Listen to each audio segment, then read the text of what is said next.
दोस्तों ये निफ्टी की वीकली चार्ट है और इसे मैंने पिछले सप्ताह पे होमवर्क करके अपलोड किया था और उस समय ये जो कैंडल है ये बनने वाली थी और ये संभवतः 4 तारीख को मैंने डाला था अक्टूबर में।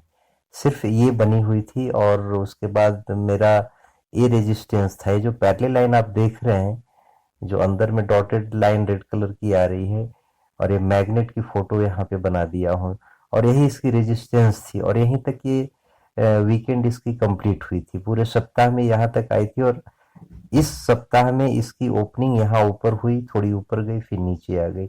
ये स्पष्ट रूप से रेजिस्टेंस था। हालांकि ये सपोर्टिव रेजिस्टेंस है और ये फिर से ये बाइंग मोड में जरूर आ जाएगी। संभवतः कल कुछ इसमें रिकवरी हो, लेकिन ये नीचे नहीं जाने वाली है।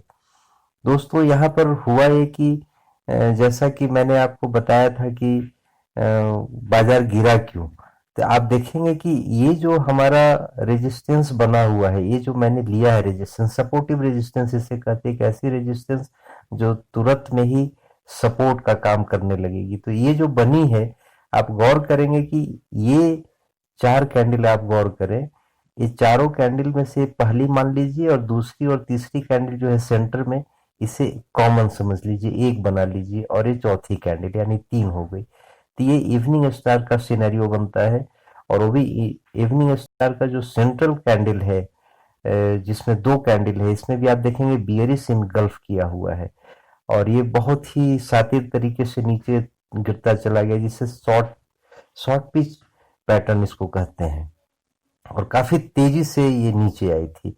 और यहाँ कोविड की पैनिक जो है शुरू हो गई थी, यानी कोविड कंफर्म हो चुका था। उसके पहले कोविड की चर्चा शुरू हुई थी, जो कोविड की फियर थी बाजार में, लेकिन बाजार गिरी नहीं थी उतनी और एक कंफर्मेशन होने के बाद बाजार गिर गए। अभी यही स्तर जो है जहां से बाजार नीचे गिरते हुए चली आई है, आज इस तरफ से ऊपर उठते हुए ये इस लेवल पर पहुंचने का इसने प्रयास किया है।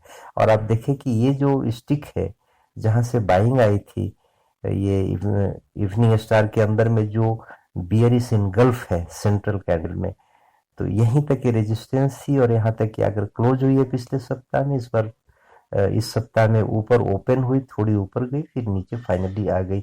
और इसी बीच में कई बहाने बन गए, जैसे आज एक्सपायरी हो गई तो यूरोपियन मार्केट पे दबाव है और इंग्लैंड में जैसा आप जान रहे होंगे कि वहाँ फिर से लॉकडाउन की प्रोसेस शुरू हो गई है नए सिरे से। तो इन बातों के दबाव में या बहाना बन जाने से ऐसे ऐसे इवेंट हो गए, इसलिए बाजार गिर गई। आप जो भी इसे मान लें, लेकिन हकीकत यह है कि बाजार इस स्तर पे आया, पहुंचा। जो भी बहाना, कोविड के दरमियान में बाजार धीरे धीरे रिकवर होकर इस स्तर तक आया जहां पे कोविड की कंफर्मेशन हुई थी। कोविड पैनिक जिसे आप कह सकते हैं, कोविड पैनिक पैटर्न भी इसे आप मानकर चल सकते हैं। इस स्तर तक बाजार आया और जैसे ही बाजार यहाँ पहुंचा है तो फियर ऑफ डेड इसे कहते हैं, यानी जैसे कब्रिस्तान है, शमशान घाट है, वहां कोई जिंदा नहीं है, मरे हुए लोग हैं, फिर भी अब वो कुछ नहीं करेंगे, आपका कुछ नहीं बिगाड़ेंगे, बट वहां पहुंचने पे एक भय का माहौल महसूस होता है।